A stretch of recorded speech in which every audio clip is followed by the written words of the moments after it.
Hello everyone. In this video we are going to learn about industrial automation. हम लोग industrial automation का basics को देखेंगे और उसके बाद जो है हम लोग एनालॉग कम्युनिकेशन और डिजिटल कम्युनिकेशन देखेंगे प्लांट फ्लोर पे। तो इंडस्ट्रियल ऑटोमेशन आपको नाम से ही क्लियर है, एक वर्ड है ऑटोमेशन। ऑटोमेशन का मतलब क्या होता है?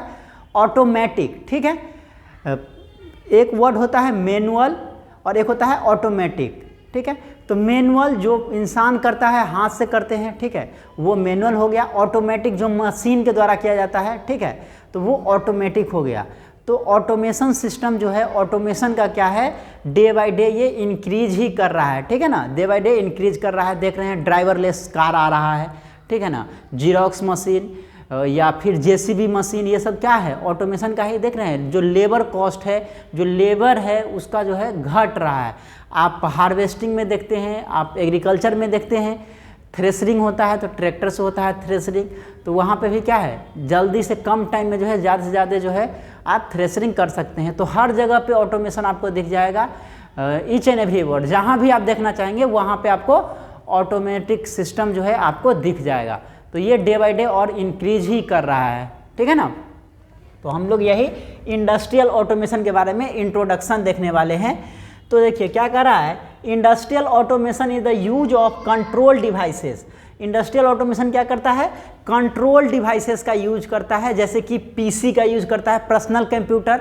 ठीक है, पर्सनल कंप्यूटर का यूज करता है। पीएलसी आप 5th सेमेस्टर में पढ़े हैं, प्रोग्रामेबल लॉजिक कंट्रोलर का यूज करता है। ठीक है, पीएसी प्रोग्रामेबल ऑटोमेशन कंट्रोलर का यूज करता है। ETC to control industrial process. ठीक है, इंडस्ट्रियल ऑटोमेशन क्या करता है, कंट्रोल डिवाइस का यूज करता है, जैसे कि कंट्रोल डिवाइस में क्या क्या हो जाएगा, पर्सनल कंप्यूटर हो गया, प्रोग्रामेबल लॉजिक कंट्रोलर हो गया, पीएसी हो गया, प्रोग्रामेबल ऑटोमेशन कंट्रोलर हो गया।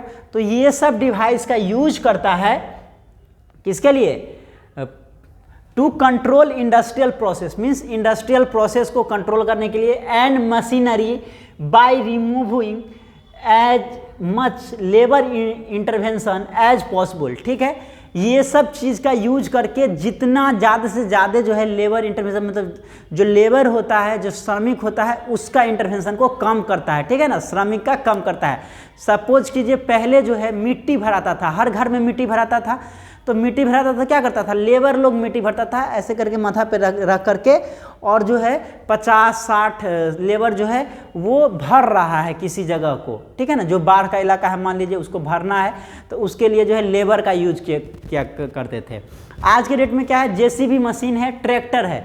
जेसीबी मशीन से आप खोदाई कीजिए, कहीं से मिट्टी निकालिए और ट्रैक्टर पर ला दिए और जो है पहुँचा दीजिए। तो जो काम जो है 50-60 लेबर जो है एक दिन में करता है था, वो आज देखिएगा जो है एक जेसीबी मशीन से उसका 5 गुना 10 गुना काम जो है एक जेसीबी मशीन जो है कर देता है। तो वहाँ पे क्या है, ऑटोमेशन सिस्टम आ गया। मैनुअल जो श्रमिक कर रहा था, जो लेबर कर रहा था, वो चीज़ हट गया। तो यहाँ भी जो इंडस्ट्रियल ऑटोमेशन का है वही मकसद है, कम से कम जो है लेबर इंटरवेंशन जो है कम करना। ठीक है ना, तो श्रमिक को कम करना, ऑटोमेटिक काम करना, उससे क्या होगा, स्मूथनेस भी बढ़ता है, स्पीड बढ़ता है, कॉस्ट कम पड़ेगा, बहुत सारा एडवांटेज है। ठीक है ना, तो वही कह रहा है, removing as much as labour intervention as possible, जितना कम से कम जो है लेबर को कम किया जाए, श्रम को कम किया जाए। और जब लेबर कम होगा तो प्रॉफिट ज़्यादा होगा, क्योंकि कॉस्ट कम लगेगा तो प्रॉफिट क्या होगा, ज़्यादा होगा, और स्मूथनेस भी बनता है, और गलती होने का चांस कम होता है। जैसे मैनुअली कोई इंसान करता है तो वहाँ पे लंबे समय पर कोई इंसान काम करेगा तो उसका एक्यूरेसी कम हो जाता है। ठीक है ना, लेकिन वही अगर कोई मशीन कर रहा है तो वो सेम एक्यूरेसी के साथ लंबे टाइम तक, लॉन्ग टाइम तक काम कर सकता है। लेकिन कोई इंसान जो है 24 घंटा लगातार काम नहीं कर सकता, लेकिन ऐसा मशीन है जो कंटिन्यू जो है 24 घंटा काम करता है, बिना कोई एरर के, बिना एक्यूरेसी खोए हुए। तो इससे क्या होता है, एक्यूरेसी भी बढ़ता है, काम बढ़ता है। ठीक है, लेबर कॉस्ट कम पड़ता है, and replacing dangerous assembly operation with automated one. ठीक है, और जहाँ पे डेंजरस चीज़ है, ठीक है ना, डेंजरस काम है, जहाँ पे डेंजरस है, जहाँ पे इंसान को करने में दिक्कत है, वहाँ पे भी हम लोग क्या करते हैं, इसके मदद से, ऑटोमेशन सिस्टम की मदद से हम लोग काम कर लेते हैं। नेक्स्ट पॉइंट क्या कर रहा है, the word automation is derived from ancient Greek word. जो ऑटोमेशन वर्ड है वो एंशिएंट जो है, एंशिएंट वर्ड है, ग्रीक वर्ड है, ग्रीक वर्ड है।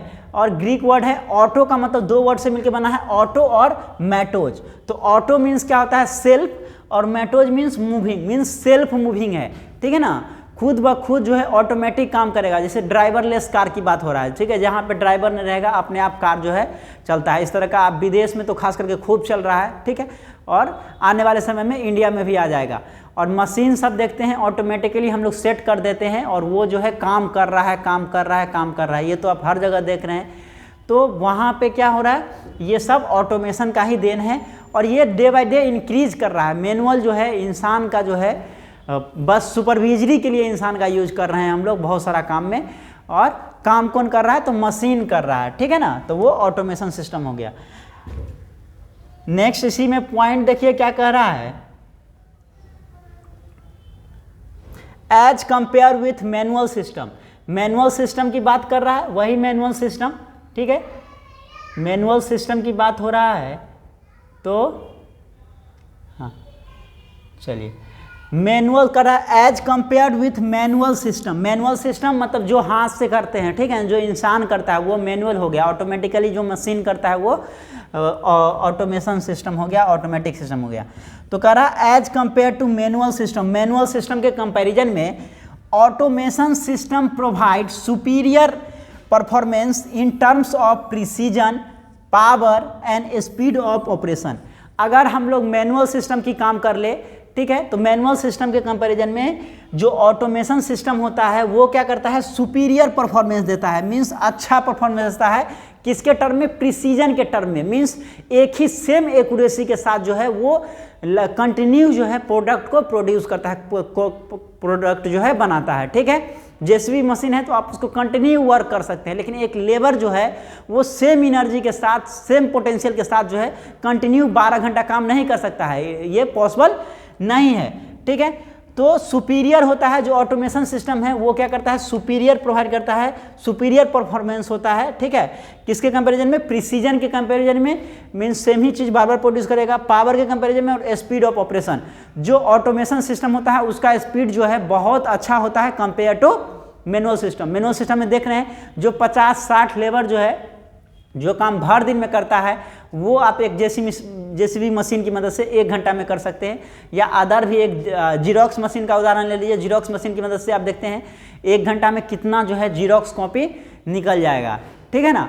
तो ऑटोमेशन सिस्टम से बहुत काम जो है फास्ट हो गया, एक्यूरेसी अच्छा हो गया, ठीक है, कॉस्ट कम पड़ता है। तो ये सब जो है आपका ये सब एडवांटेज हो गया इंडस्ट्रियल ऑटोमेशन का, ऑटोमेशन सिस्टम का आने का, ठीक है ना। चलिए नेक्स्ट है एडवांटेज ऑफ इंडस्ट्रियल ऑटोमेशन, ठीक है। हम लोग इंडस्ट्रियल ऑटोमेशन 5th में भी पढ़े थे, 6th में भी हम लोग को इंडस्ट्रियल ऑटोमेशन पढ़ना है। तो क्या एडवांटेज है, क्या ऐसा चीज़ है जो ये बार बार आपको पढ़ना पड़ रहा है, तो बहुत ही इंपॉर्टेंट है, फ्यूचर स्कोप है इसमें। इंडस्ट्रियल ऑटोमेशन में डे बाय डे ये इंक्रीज कर रहा है और जितना ज़्यादा इंक्रीज करेगा उतना जो है प्रोडक्टिविटी बढ़ेगा, क्वालिटी बढ़ेगा, स्पीड बढ़ेगा, हर चीज़ बढ़ने वाला है। और ये फ्यूचर में इसका स्कोप है, फ्यूचर में और भी इंक्रीज ही करने वाला है, डिक्रीज कभी नहीं करेगा ये ऑटोमेशन सिस्टम का, ठीक है ना। हर चीज़ हम लोग ऑटोमेटिक चाहते हैं, ठीक है। रोबोट जो सिस्टम, रोबोट जो आया वो क्या है, ऑटोमेशन का ही एक एग्जाम्पल है, ठीक है ना। देख रहे हैं हर चीज़ आज रोबोट कर रहा है, तो ये डे बाय डे जो है इंक्रीज ही करेगा, है ना। तो अब हम लोग देख रहे हैं advantage of industrial automation, means industrial automation का क्या एडवांटेज है। तो पहला देखिए इंक्रीज्ड लेबर प्रोडक्टिविटी, ठीक है ना। लेबर प्रोडक्टिविटी को इंक्रीज करता है, मतलब कम श्रम में जो है ज़्यादा आउटपुट प्रोड्यूस करता है, ठीक है। एक देखते हैं जेसीबी मशीन को ऑपरेट करने के लिए क्या चाहिए, एक इंसान चाहिए और उससे जो है बहुत सारा काम हम लोग कर लेते हैं, ठीक है ना। तो कम लेबर में ज़्यादा प्रोडक्टिविटी होता है, ठीक है ना। जब ये प्रोडक्टिविटी ज़्यादा होगा तो क्या होगा, सेविंग ज़्यादा होगा, इनकम बढ़ेगा, ठीक है ना।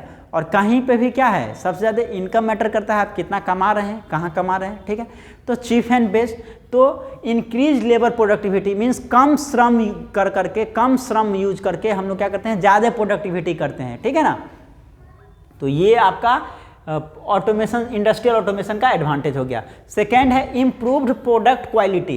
प्रोडक्ट क्वालिटी जो है ये इम्प्रूव्ड होता है किसकी मदद से, इंडस्ट्रियल ऑटोमेशन की मदद से। अब देखिए कोई मैनुअल कोई काम करते हैं और कोई काम जो है ऑटोमेटिक मीन्स मशीन की मदद से करते हैं, तो जो प्रोडक्शन होगा, जो क्वालिटी होगा, वो मशीन जो है अच्छे क्वालिटी का प्रोड्यूस करेगा। उसका जो स्मूथनेस होगा प्रोडक्ट का वो ऑटोमेटेड सिस्टम का ज़्यादा अच्छा होगा। सपोज कीजिए सिंपल सा उदाहरण देते हैं, एक मशीन के द्वारा कोई चप्पल जो है बनाया जा रहा है और एक चप्पल जो है मैनुअली जो है जो बनाने वाले हैं वो बना रहे हैं, ठीक है। तो जो मैनुअली बनाएगा उसमें उतना फिनिशिंग नहीं हो पाता है, ठीक है ना, आप देख सकते हैं डे टू डे लाइफ में। बट जो मशीन के द्वारा प्रोड्यूस किया जाता है, जो मशीन बना रहा है, तो उसमें देखिएगा जो है फिनिशिंग जो है ज़्यादा अच्छा है। तो वही चीज़ कर रहा है, इम्प्रूव्ड प्रोडक्ट क्वालिटी, प्रोडक्ट का जो क्वालिटी होगा वो ज़्यादा अच्छा होगा, ज़्यादा इम्प्रूव्ड होगा किसमें, इंडस्ट्रियल ऑटोमेशन में, ठीक है। नेक्स्ट है रिड्यूस लेबर और प्रोडक्शन कॉस्ट। ऑब्वियस सी बात है, लेबर को जो है कम लगता है, कम लेबर में ज़्यादा काम होता है, ठीक है ना। केवल सुपरविजरी के लिए जो है हम लोग सपोज कीजिए कोई मशीन काम कर रहा है तो उसमें 50 लेबर का ज़रूरत थोड़े है जी, काम तो मशीन करेगा, एक आदमी चाहिए बस उसको सुपरविजरी करने के लिए, जो सब चीज़ सही से चल रहा है कि नहीं, या कुछ उसमें फ्यूल या कुछ डालना है, तो उसके लिए आपको सुपरविजरी के लिए एक आदमी चाहिए या फिर लेस नंबर ऑफ पीपल्स चाहिए, ठीक है ना। तो रिड्यूस्ड लेबर, इंडस्ट्रियल ऑटोमेशन में क्या होता है, लेबर रिड्यूस हो जाता है, श्रम जो है रिड्यूस होता है, और प्रोडक्शन कॉस्ट, और श्रम कम लगेगा, मेहनत कम लगेगा, कम इन्वेस्टमेंट लगेगा, तो ऑब्वियस सी बात है जो प्रोडक्शन कॉस्ट होगा, कोई प्रोडक्ट बन के तैयार हो रहा है तो उसका कीमत भी क्या होगा, कम होगा, तो वो मार्केट में सस्ता आने का भी पूरा गुंजाइश होता है, सस्ता आएगा। दूसरा बात है प्रॉफिट भी ज़्यादा होगा, कम लागत होगा तो प्रॉफिट भी बढ़ेगा, तो ये सब एडवांटेज हो गया। नेक्स्ट है रिड्यूस रूटीन मैनुअल टास्क, ठीक है, कह रहा है रिड्यूस रूटीन मैनुअल टास्क, ठीक है। जो रूटीन मैनुअल टास्क है उसको क्या करता है, ये रिड्यूस करता है, रूटीन मैनुअल टास्क को जो है ये रिड्यूस करता है, कम करता है, ठीक है ना। इम्प्रूव्ड सेफ्टी, सेफ्टी जो है, सुरक्षा जो है ये ज़्यादा प्रोवाइड करता है, इम्प्रूव करता है। अब देखिए कुछ ऐसा जगह होता है जहाँ पे जो है इंसान काम नहीं कर सकता है, ह्यूमन बीइंग वहाँ पे काम नहीं कर सकता है, लेकिन वहाँ पे अगर कोई चीज़ आप मशीन की मदद से कर रहे हैं तो आसानी से आप कर सकते हैं, कोई दिक्कत नहीं है। तो ऐसा बहुत कॉम्प्लेक्स प्लेस है या कॉम्प्लेक्स जगह है या बहुत सपोज कीजिए कहीं पे बहुत हीट है जहाँ पे इंसान जो है काम नहीं कर सकता है, वहाँ पे काम करना है, या कोई रिमोट एरिया है जहाँ पे इंसान नहीं जा सकता है, तो वहाँ पे भी हम लोग मशीन की मदद से हम लोग काम कर सकते हैं। तो इम्प्रूव्ड सेफ्टी, ये सेफ्टी को इम्प्रूव करता है, ठीक है ना। अब सपोज कीजिए सिंपल सा उदाहरण आपको देखते हैं, लेबर का ही जो मिट्टी भरता है तो जो कोदाली से करता है ना, कुदाल से जो मिट्टी काटेगा तो उसमें क्या होता है, खतरा जो है, सेफ्टी खतरा होने का चांस ज़्यादा होता है, ठीक है ना, कहीं पे हो सकता है लग सकता है। लेकिन कोई जेसीबी मशीन से अगर मिट्टी को ले रहा है तो वहाँ पे सेफ्टी जो है ज़्यादा है, कोई ज़्यादा प्रॉब्लम नहीं है, या कोई चीज़ मशीन से कर रहे हैं तो वहाँ पे सेफ्टी ज़्यादा सेफ्टी है, ठीक है ना। लेकिन वहाँ पे इंसान कर रहा है तो वहाँ पे क्या है, सुरक्षा का है, मैनुअली सुरक्षा का कमी होता है। तो इम्प्रूव्ड सेफ्टी ये क्या करता है, इंडस्ट्रियल ऑटोमेशन सेफ्टी को प्रोवाइड करता है। असिस्टेड रिमोट मॉनिटरिंग, ठीक है, ये जो है रिमोट मॉनिटरिंग को असिस्ट करता है, मतलब रिमोट मॉनिटरिंग को भी प्रोवाइड करता है। रिमोट का मतलब होता है दूर दराज का, ऐसा जगह जहाँ पे नहीं जा सकते हैं तो वहाँ का मॉनिटर करने के लिए, ठीक है, जहाँ पे इंसान नहीं जा सकता है मान लीजिए, वहाँ का मॉनिटर करने के लिए, तो वहाँ पे हम लोग इंडस्ट्रियल ऑटोमेशन जो ऑटोमेशन सिस्टम है उसकी मदद से हम लोग वहाँ का देख रेख कर सकते हैं, जो कैसे काम हो रहा है रिमोट एरिया के लिए, जो दूर दराज का एरिया है वहाँ के लिए। तो रिमोट मॉनिटरिंग भी जो है इससे पॉसिबल है इंडस्ट्रियल ऑटोमेशन से। तो ये आपका क्या हो गया, इंडस्ट्रियल ऑटोमेशन का एग्जाम्पल हो गया। तो इस वीडियो में हम लोग इंडस्ट्रियल ऑटोमेशन के बारे में पढ़े, क्या होता है और क्या एडवांटेज है, क्यों हम लोग इसको बार बार पढ़ रहे हैं। तो इसका फ्यूचर स्कोप है, आप देख सकते हैं बहुत सारा एडवांटेज है, मैनुअल सिस्टम के कंपैरिजन में ये तो बहुत ही अच्छा है, ठीक है, और डे बाय डे इंक्रीज कर रहा है, हर फील्ड में आपको दिख जाएगा, ठीक है ना। जो भी ऑटोमेटिकली किया जाता है बिना मतलब कम से कम श्रम का यूज करके, वो सब क्या है आपका ऑटोमेशन सिस्टम है, और ये डे बाय डे हर जगह इंक्रीज कर रहा है, और इससे प्रोडक्टिविटी भी इंक्रीज करता है, स्मूथनेस बढ़ता है, सेफ्टी प्रोवाइड करता है, क्वालिटी प्रोडक्ट का बढ़ता है, लॉट्स ऑफ एडवांटेज है, बहुत सारा एडवांटेज है। तो आज के इस वीडियो में इतना ही। Thank you for watching this video, thank you so much.